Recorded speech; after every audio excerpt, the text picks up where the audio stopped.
Okay, right, let's make a move. Hi, everybody. Lovely to see you all. We're still admitting a few people, but I think we'll crack on. I'm Philly Hare. I'm one of the co-directors of Innovations in Dementia. And my co-director is... Damien Murphy, and I'm just a poor boy from a poor family, the way the light is shining on my face. I'm also a director of Innovations in Dementia, and I'll be featuring a couple of times in the next hour. Over to you, Philly. We're going to be talking today about how people with dementia can contribute to social care reform and provision. And I guess for many, the assumption is that they can't because they have dementia. But our starting point and all our experience is that many people with dementia are able and willing to share their skills, their life experience, and their lived experience of dementia and the system.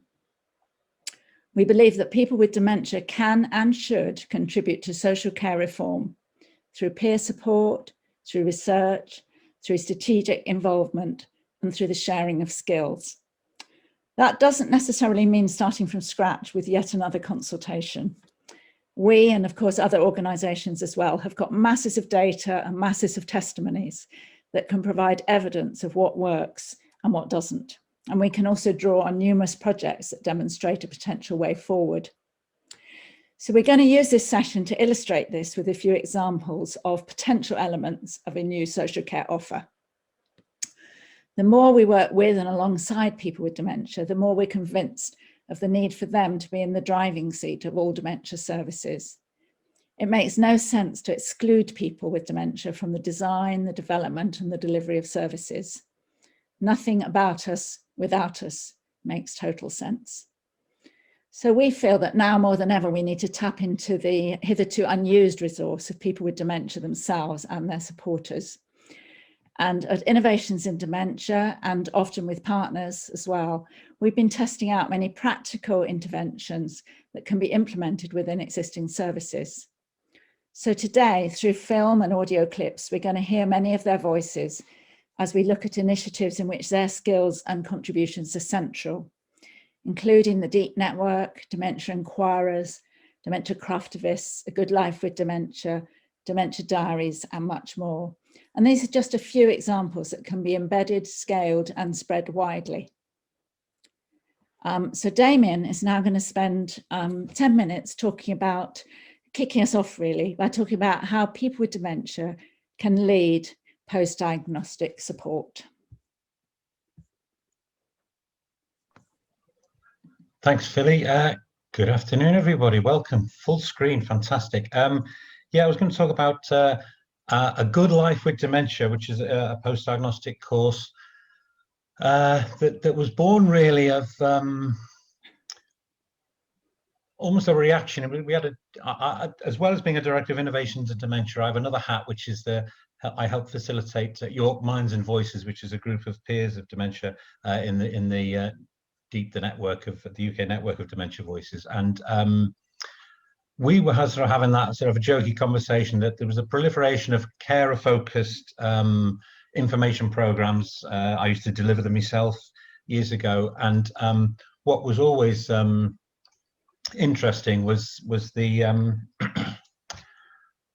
the idea that there was always a session on behaviours of your loved one or something, and we always thought that it was a bit awkward if the person themselves is in that session, and we always joke, well, there should be a session on behaviours of your care partner, behavioural and psychological symptoms of being a carer, perhaps. And although light-hearted, we did want to turn it around to answer the many questions that the group members had still about their own dementia and other people too. So we produced a course.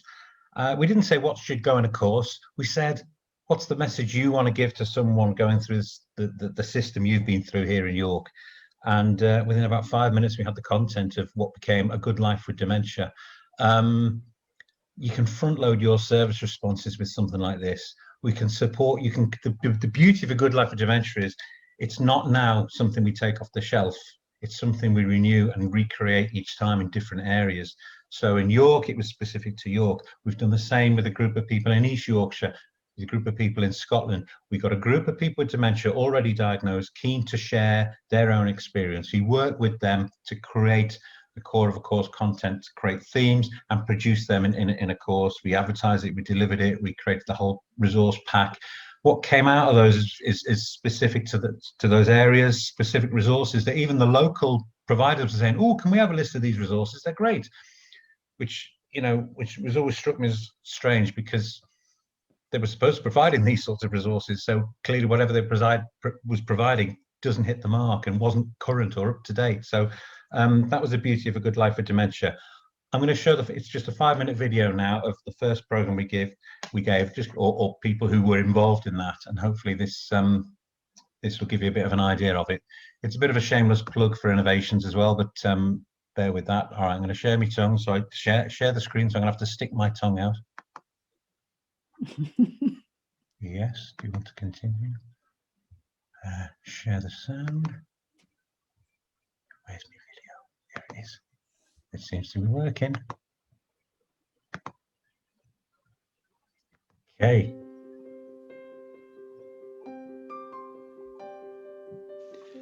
Hello, I'm Damien Murphy and I work for Innovations in Dementia, and I want to talk to you about A Good Life with Dementia. It's a post-diagnostic course specifically aimed at people newly diagnosed with dementia. It's been created by people living with dementia and delivered by people living with dementia as course tutors. We created the course alongside members of York Minds and Voices. It's a peer support group of people living with dementia forming part of DEEP, the UK network of dementia voices. What particular things did you learn, would you say? The main thing was that to tell anybody who suddenly finds that they're faced with the problem of dementia, that it wasn't the end of things. Yeah. That there was a life ahead, and that depression or loneliness shouldn't take any part in their life. That's a really positive message. And the way to overcome that, of course, is to join Minds and Voices. Good idea. It says here. I have been told to say this, but Met some wonderful people there in a fun and friendly environment. I learned so much more in one morning than I could have ever done if Damien had stood at the front with a script and PowerPoint presentation. You said the course was beneficial for both people with dementia and tutors like yourself. Yes, without a doubt. I would never have known anything about this sort of thing, and there'll be people all over the country who won't have a clue about these sorts of things. And this may be a good step forward, not just for people ourselves, but other people that are coming along and how it can affect them in a positive way. Yes, well, I was one of the tutors on the course, and it was very exciting seeing people that come and didn't know a great deal about dementia. But it was very interesting, I think very worthwhile. But if we can only get response from doctors to send people to us for the course, that would be a great help. So if you're a commissioner looking for something practical to populate a post-diagnostic pathway, then look no further than A Good Life with Dementia. It should be a right of everybody to have the opportunity to properly take on board the impact of a diagnosis. That way we can create a virtuous cycle of learners on one course becoming tutors for the next cohort of people in their area. I don't look like I have dementia, but I face increasing challenges as time goes by. However, as a person living with dementia, I can still recognise the power of peer-to-peer support. The course has enabled my wife and I to live our lives and to live within the limits of my dementia. It has enabled me to join groups and organisations to raise awareness and become an advocate for change. How was it for you as a tutor on the course? It was a responsibility. You could easily turn around and just not bother about it, but I think it's very important to do the very best you can and try and think these things out for the benefits of yourself and the people who have been on the course, and how it's going to offend people, how it's going to do, wrong words. Innovations in Dementia can work with new or established groups of people with dementia to create a Good Life with Dementia course in your area. So if you want to commission a Good Life with Dementia, get in touch. Our details are on the final screen of this presentation. In the meantime, I'll leave the last word to a couple of our tutors. Thank you. What do you think is the best message that you can give to people newly diagnosed? I think it's a question, it's not the end by any means. When you first get details of what's happening, it's a bit of a bomb blast, if you like. But you realise there's a lot more living and enjoying, and you've got a lot of years to go as well, and enjoy them. I suppose I'd like to ask you, what's the one, I know you can't remember much about what you delivered on the course, but could you tell me what's the one message that you would like to give to people newly diagnosed, based upon your experience and what you know and what happens to you now? I would say to keep going, find yourself a hobby, join minds and voices. And that was very much the message that you gave. Was it? On the course, so yeah. Yeah. We've heard all this before, Elaine. I don't remember that.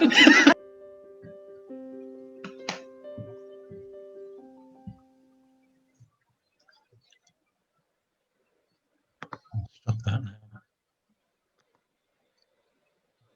Brilliant. Thanks, Damien. Thank you very much.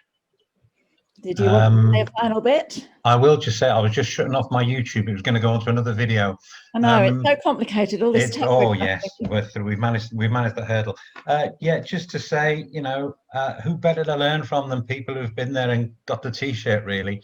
And that's what we found. You know, they produced learning points. Each group has produced their own manifesto of expectations, but also a key thing of key numbers and initial sort of points of contact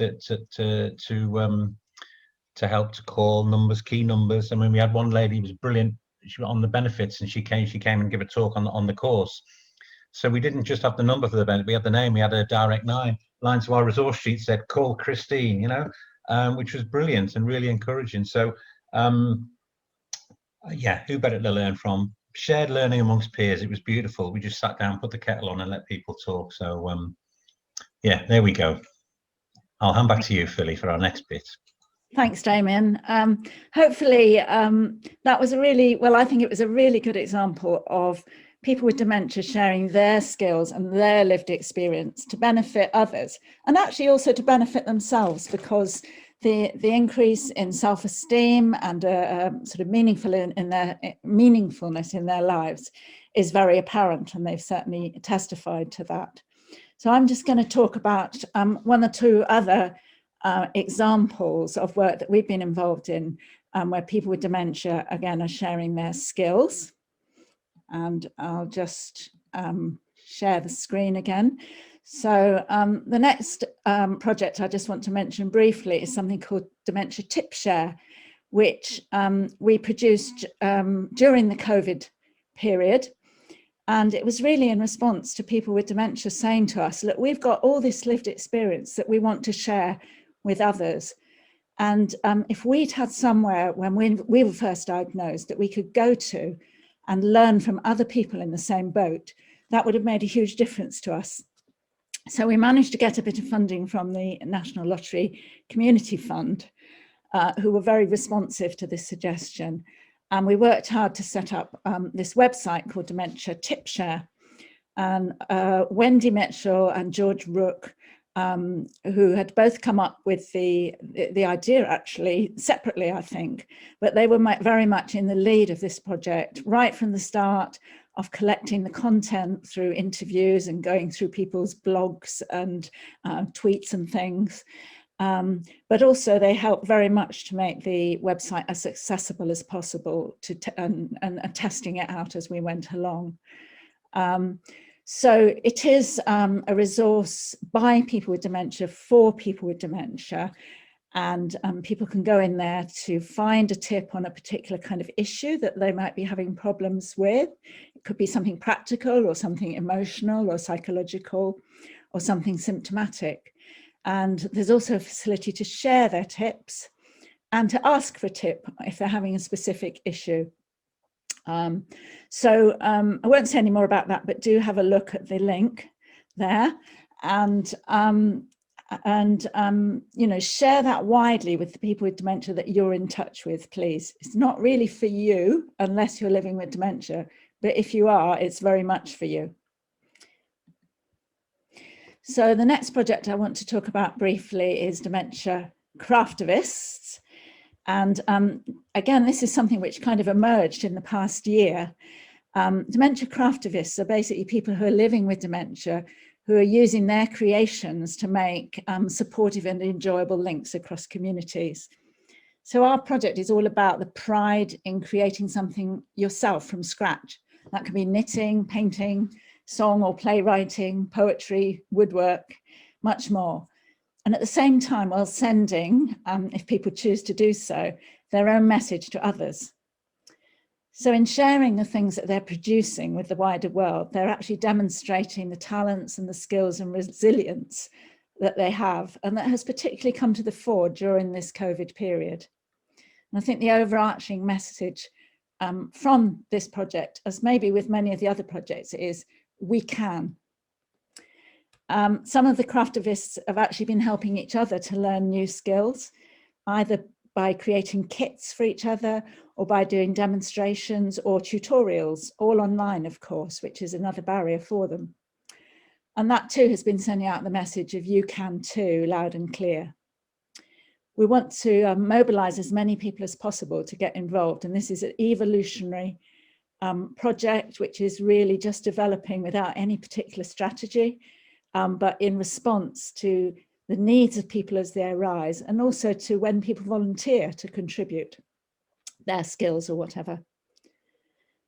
Some of the things that people are making have got their own messages on them too. So in this way, the project can be seen as a very sort of democratic process of gentle protest. For example, some people have been leaving their crafts to be found by anyone.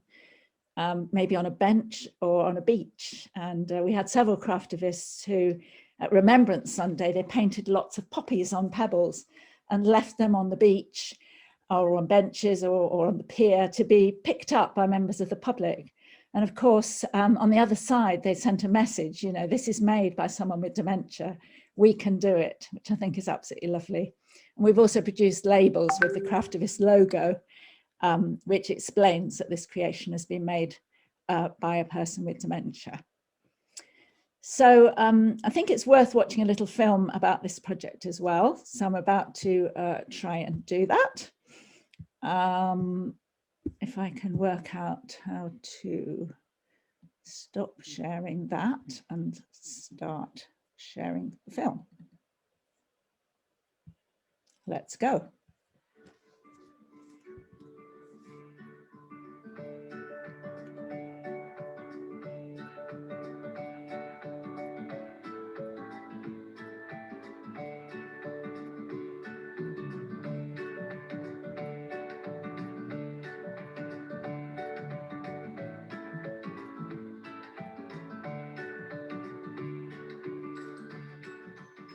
And I used to say, I'm not doing that. I hate card crafting. Well, Gail, you've completely turned around my idea of card crafting because I'm loving it. Because you just get lost. It's something that you design and you achieve it yourself. You design it yourself, and it's a big achievement when you do it. But I didn't know where to start on my own. So the fact that you sent us the packs with everything in has now given me ideas so that I can do it on my own. There was something about doing it together. Yeah. That made it special. And then making your mistake and feeling safe enough to be able to say, oh my, look what I've done. And then someone will come up, like say Stephen, and say, yeah, but I done that, but this is how I solved it. I really enjoyed it. Really enjoyed it. Thank you. This has been such good fun. Absolutely loved it. And the results are really surprisingly wonderful. I say surprised me because I'm a bit of a, you know, cat-handed thing with all the glue and what have you. I think our cards look even better than some of the professional ones you can buy in the shops that are handmade. Yeah. No, mine don't. Yes, they do. Yes, they do. I've seen them, they do. I love crafting, but I'm not very good at it. I'm thinking, you know, I'm not sure I can really pull this off, but thank you that we can come up with satisfying results at the end of it. And who would have thought we could have made a card from a plaster? Yes. It's really opened my eyes. But like I say, I started off with watercolors, which Francis knows. It's yeah, I'm really good at it. Really like that. And this card making is really took off as well. I mean, I never thought 7 years ago that I'd be doing something like this. How can I put it? It's what we all love to do, I think. I always thought you to be born with this skill, but what Francis said is it's like everything else. There's techniques in an art and you can do it, and that amazed me, you know. Yeah, I mean, I've already been talking to others and encouraging others that, look, if I can do this, and encouraging others to take up their brushes and their art materials and give it a go themselves. And they've fed back that they've found it very that it reduces stress in themselves and gives them such good feeling. We all need a purpose in life, and this gives us a purpose and it gives us enjoyment and satisfaction. So it's things that make you feel better about yourself. And I've found that I suffer with anxiety, and it's certainly lowered my anxiety levels.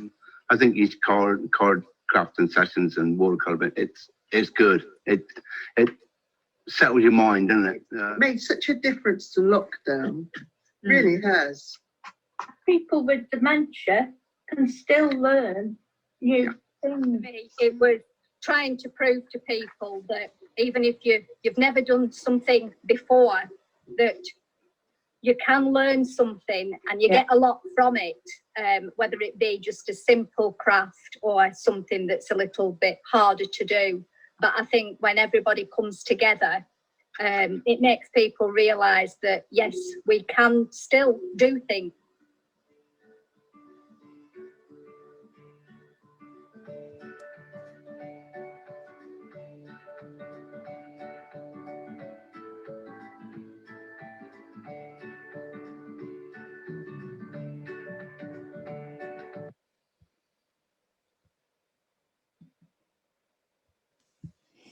Okay, so I hope you enjoyed that. I have to apologise slightly for the not quite BBC quality of the film. As you can see, it's all just homemade and home edited from our Zoom sessions. But hopefully what it does convey is that what we've been doing is simply enabling people with dementia to rediscover and recover their own skills, their own roles, their own ability to help each other through difficult times. And our role is simply as enablers. So I'm going to have a little breather now and hand over to Damien, who's going to talk about the power of peer support, both within the DEEP network as a whole, but particularly drawing on his work of facilitating one DEEP group in York. Okay, thanks, Philly. I'm back. I'm more and more Bohemian Rhapsody as the sun beams through the window in front of me. But we'll carry on. Yeah, the power of peer support, really. I suppose we should have people with dementia on this slot, but we'll be telling their stories, really. And I'll tell it through the stories, probably through the lens of facilitating minds and voices, as Philly said.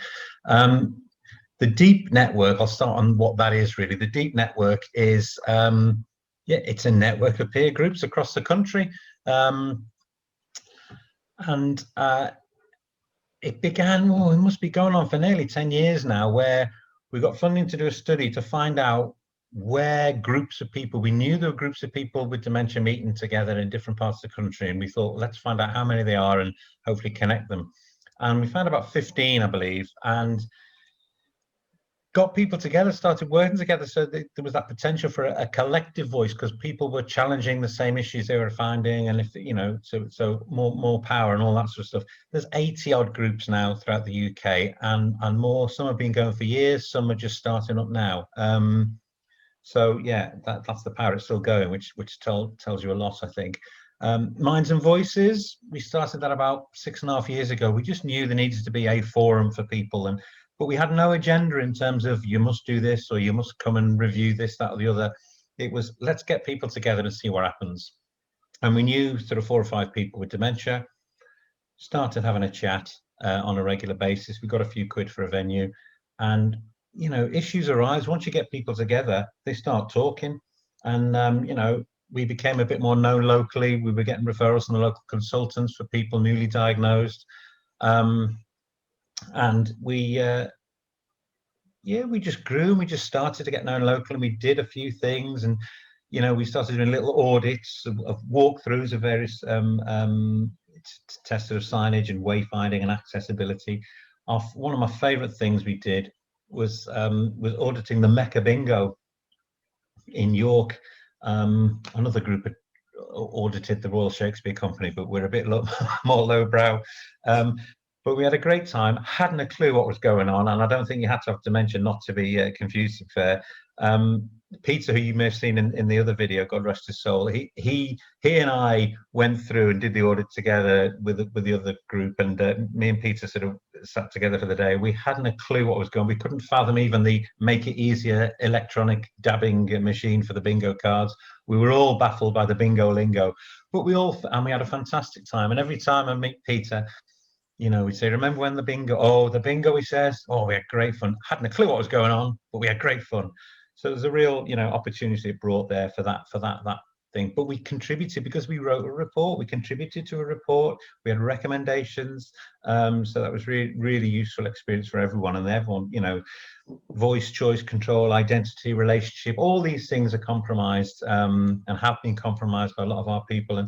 And, the power of just being with people in the same boat, as as we've seen, shows huge sort of recovery possibilities, really. And so we did the audit of the Mecca Bingo. We produced, obviously, the Good Life course, which we saw earlier on, and just to say, the guys were the tutors. They led the course, they led the themes and everything, and they delivered it as tutors, and fantastic. We wrote recently our own strategy. York is currently looking to create a new dementia strategy, and we said, right, well, we'll write our own, because it's getting delayed. There's going to be all sorts of, and they feared sort of one of these massive tomes that no one's ever going to read and going to be full of local authority jargon. So they said, look, we want a strategy. We want it simple and clear, and essentially it boils down to, what are you, whether you're a bus driver or a consultant or whatever, what are you going to do to help us live our lives as well as we can? We're not expecting cures. We just want to live as well as we can. And that's essentially the message. And we've the group put it into 4 sections. We produced a strategy of 8 pages. And we've received a bit of criticism. Well, you're only one group, and there's 3,000 people with dementia in York. And the more I keep thinking about it, the more insulted I feel for the group. And the group themselves are saying, well, that's just not fair. Because if a group of people in a wheelchair provided an accessibility strategy for York, they wouldn't be dismissed because there's more people with wheelchairs than 10 or 12 people, So we're sticking to our guns, really. And we didn't produce the strategy in a one-off thing in November, in a couple of meetings which we did. It was the result of 5.5, 6 years of an ongoing conversation, because we were always talking about our experiences, and we were always aware of the experiences of people right across the deep network, tapping into maybe 1,000 voices of people with dementia. And, I think that the issues have been saturated. We know them all. We're experiencing them all. We still hear the same things around the Postdiagnostic, the exclusion, So we put all those things in, and you know, it was fantastic. The fact that this group of people can produce something so assertive, you know, is testament really to that just being together, that belonging, that confidence, and that hope that people have recovered from just being together.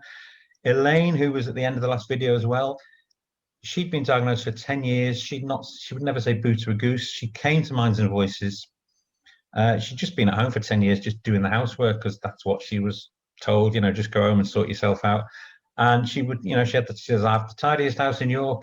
She says, now I'm never in, she said, well, obviously before lockdown. And she says, I've got the messiest house in York, which is brilliant. And we can't shut her up, which is what we want. So really powerful stuff. The strategy calls for family support, for example, not carer support. Not saying don't do carer support, but don't call it carer support, call it family support, because they're saying, well, we're part of the family too, you know.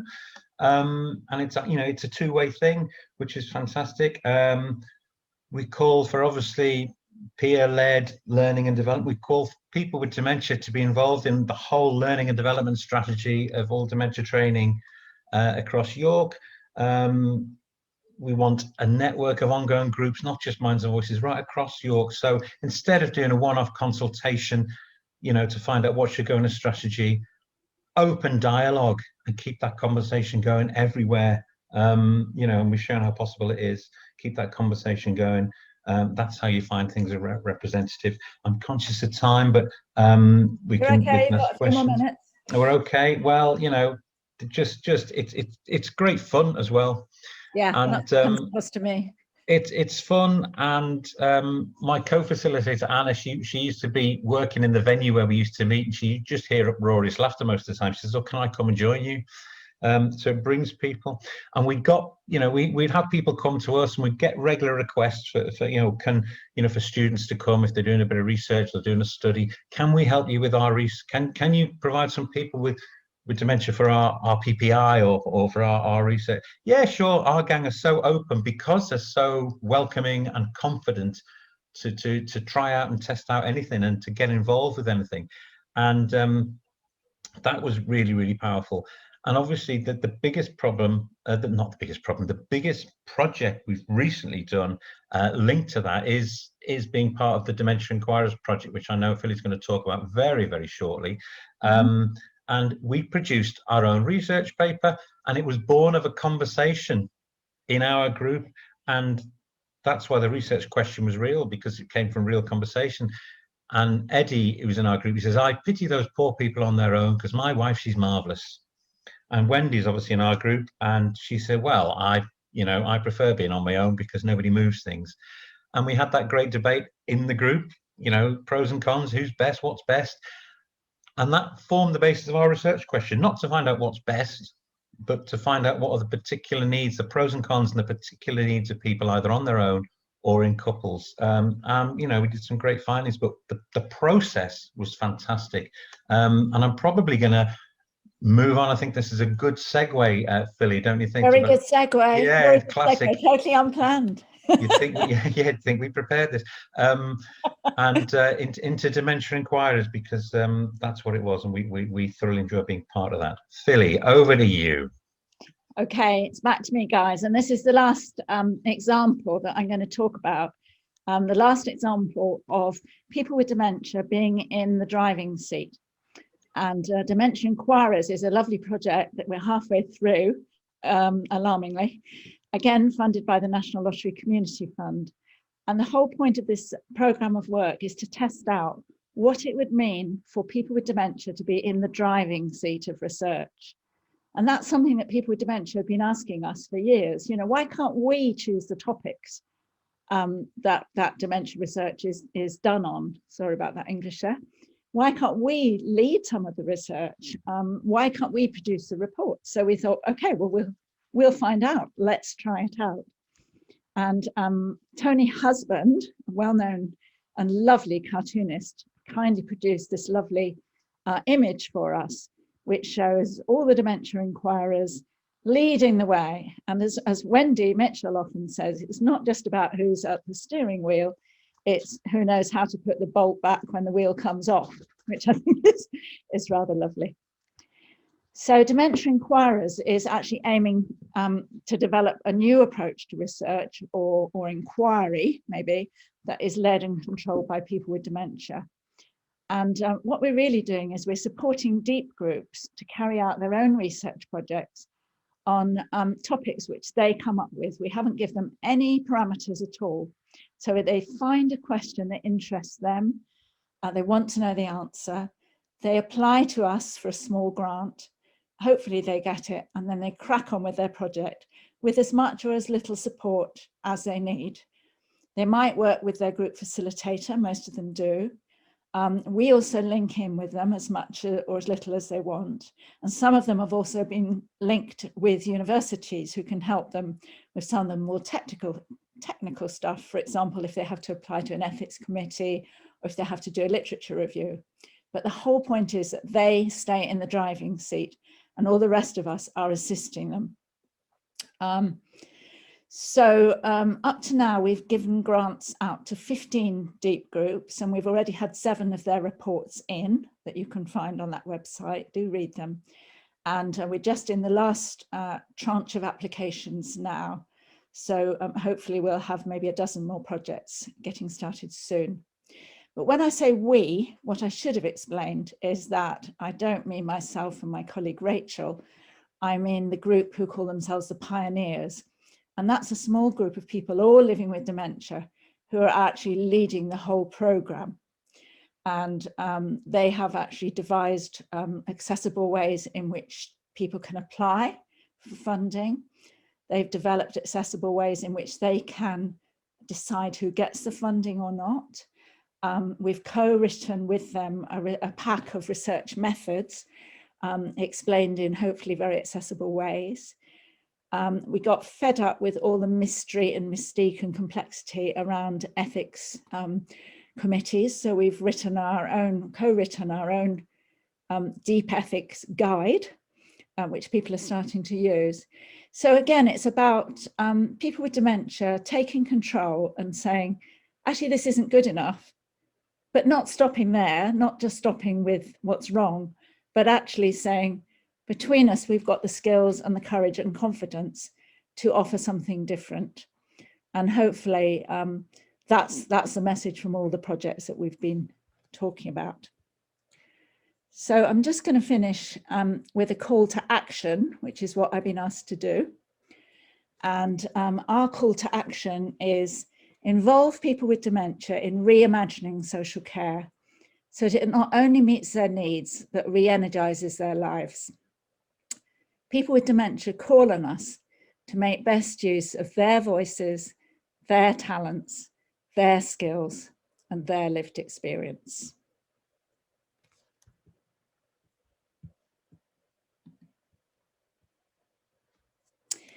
So that's the end of our presentation. We've left hopefully quite a lot of time for questions and comments. But of course, I haven't actually had any time to look at the chat box and see those. So I'm just have a breather, have a sip of your coffee, and we'll whiz through them and pick some out.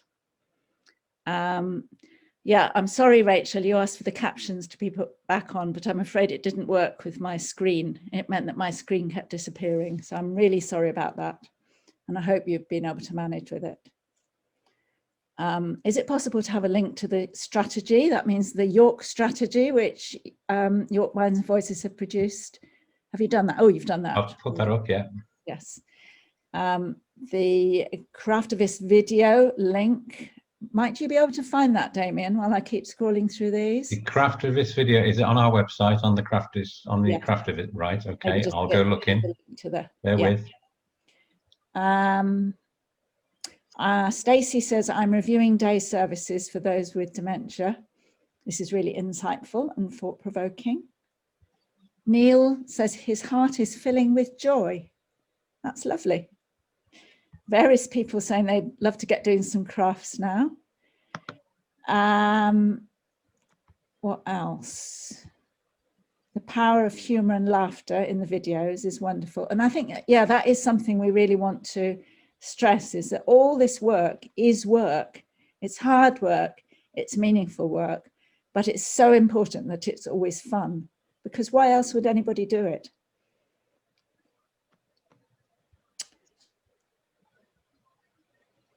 Victoria has been in learning disability and mental health care for a few years and started in domiciliary care yesterday. She wants to ensure that she can support her service users to have their voice heard and their needs met. Doesn't yet have any hands-on experience. I hope you've picked up some ideas today, Victoria. And we've got a question here from Sue Wald, or Valt, I'm sorry, I don't know. Could you say a bit more about the kind of topics that the research inquiries covered? Yes, I can do that. So off the top of my head, and Damien will help me if he can remember some of the others, we had 2 that came up about assistive technology. They were actually both about how people with dementia can use Alexa. And one of the projects was about learning the skills or accessing instructions to use Alexa, because they had found that they'd looked at lots of YouTube videos, but they'd found them all much too fast and zappy and trendy for people with dementia to understand easily. So they were testing out in their project some of the important elements in actually putting together an accessible video of instructions on how to make the best use of Alexa. The other one about Alexa was carried out by the Educate group in Stockport, and they actually used the grant to hand out about a dozen Alexas. Does everybody know what Alexa is? I assume so. Probably all your Alexas are going off if I keep saying this word. So they handed out the Alexas to various people with dementia, and then they offered them as much support as they wanted over a period of several months. And with them, they found different ways to use Alexa. Some people were enjoying using it for music. Some people enjoying using her for making phone calls or reminders to take pills or to turn the potatoes off or whatever. So, but they actually, their recommendations are very interesting. You know, they feel that Alexa offers a world of opportunities for people with dementia and presumably for other people with people with other disabilities. But that people do need a certain level of support, ongoing support, to be able to maximise its usefulness. But frankly, given the amount that could be spent or should be spent on supporting people with dementia, actually providing a little bit of tech support every now and then is absolutely peanuts. So I really hope that commissioners will read and respond to that report. Yeah, I think they're all really useful. I mean, the Deep Thread group in Liverpool did one on urban and rural transport, around accessibility and how they can be adapted to support people to live well and better. We've obviously heard about the Minds and Voices living on your own or with a care partner. The Beth Johnson Foundation in Stoke did a topic around discrimination and dementia. Riverside is in Shrewsbury, alongside Minds and Voices. We did a project on the deep groups and Admiral nurses working together and the mutual sort of awareness of each organisation. Hartlepool, Our Voice Matters group in Hartlepool, how community-based activities can have an impact on people. A couple of the tech ones there, yeah. Shindig in Sheffield did about having to give up driving, and you know, that's a massive topic, isn't it? And so that's that was about not only about the practical implications, but the psychological and emotional implications. And what really came across from that one was, you know, what a big step it is to admit that you're never going to be able to drive again, whether you're a man or a woman. But from that small sample, it did seem that men in particular, or men of a certain age, perhaps find that a particular sort of challenge to their identity, to what, you know, a challenge to what they've always done and how they've seen themselves. So I think it's fair to say that, you know, obviously it goes without saying perhaps that all these projects are very small. None of them had more than £5,000, and most of them didn't even spend the money they had because they were just doing the work themselves, although they could have paid themselves. They're all qualitative. None of them are statistically valid. But as with any qualitative study, what their strength was that they opened up topics and new threads of inquiry, which hopefully others will pick up and follow on. And the topics chosen were, not necessarily what academic institutions would have thought were the most important topics. So we've got a lot to learn, not just from the findings, but actually from the topics that people with dementia prioritized. And again, that's a way we feel that they can really contribute to the future of care and support, is by making it very clear, what is important to them. Have we got any more questions? I don't think so, but if anybody has got a question that they want to ask out loud, I think you can just unmute yourself and go for it. Shout. Yes, we've got M483775C COYA. Yes, I do. Yeah. Oh, excuse me. Don't know what your name is. Would you like to tell us? I'm Councillor Anne McCoy. I'm the lead member for adult social care at Stockton-on-Tees. Oh, lovely to see you. Thank you. No, I just wanted to say, because I was interested in Damien saying about auditing one of the local theatres, I think it was, he said, or bingo hall. Nearly 3 years ago, we decided that it was all very well some of our supermarkets having a special time of day for people with dementia, very well meaning, but what we wanted in Stockton was for people with dementia just to be part of the community. So, as I say, nearly 3 years ago, we took the decision to try to make we start with our main shopping centre in Stockton, dementia friendly. So we worked out of our dementia hub to get some criteria which shops, businesses, hotel, LCAB can attain, and then we give them a certificate. Well, we did that for 2 years, and obviously for the past year we haven't done that, but we just started again with, last week with another 12. And what we found was that in most cases it didn't cost the businesses very much money, so there was no barrier. And when our officers had looked at the footfall in our town centre, it's actually gone up when they have done any sort of surveys as to who it is. And we think we're the first in the country.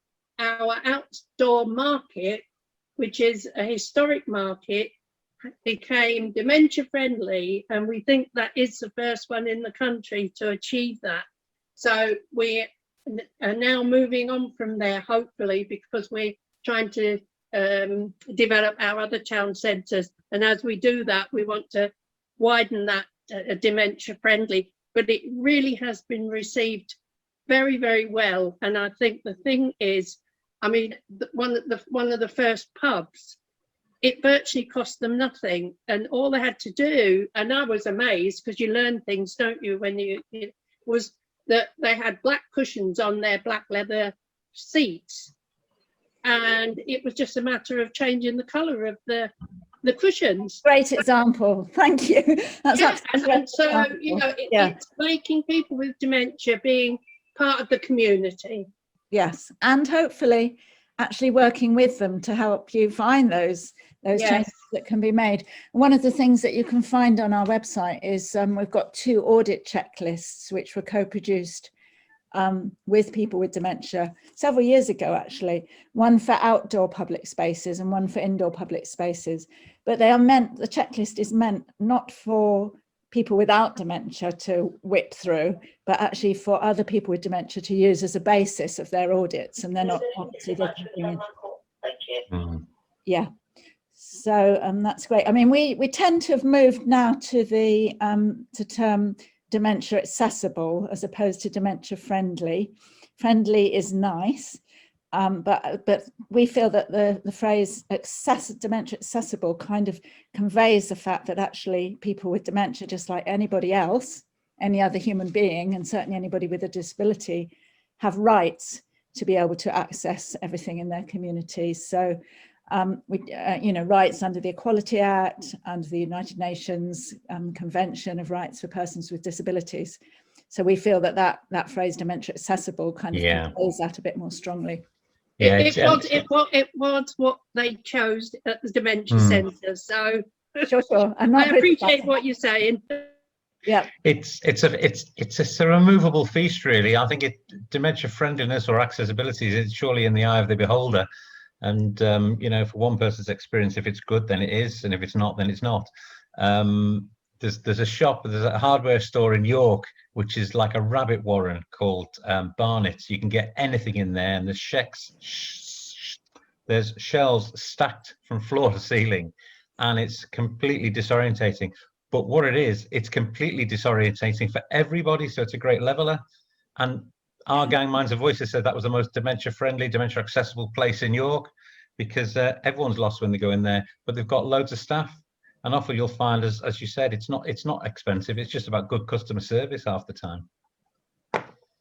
There we go. We've got time for a couple more questions or comments if anybody's got them. No pressure. So if you do want to say something, you'll probably have to put your video on and indicate that, and certainly unmute. Hi, Mark Brooks here. I can't find me raising hand thing on my screen, so apologies. Do you think, with over the years, how it's do you think now you're moving in the right direction of where you want to go for telling people around what you're doing around, and hopefully at some point that everyone will know a lot more about it?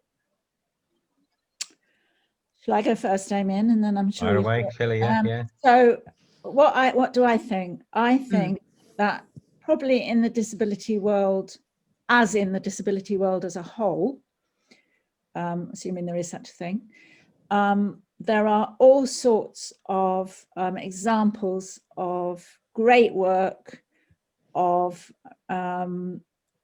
things that could be replicated, things that could be used as a basis of approaches and philosophies that could be used as the basis for moving forward.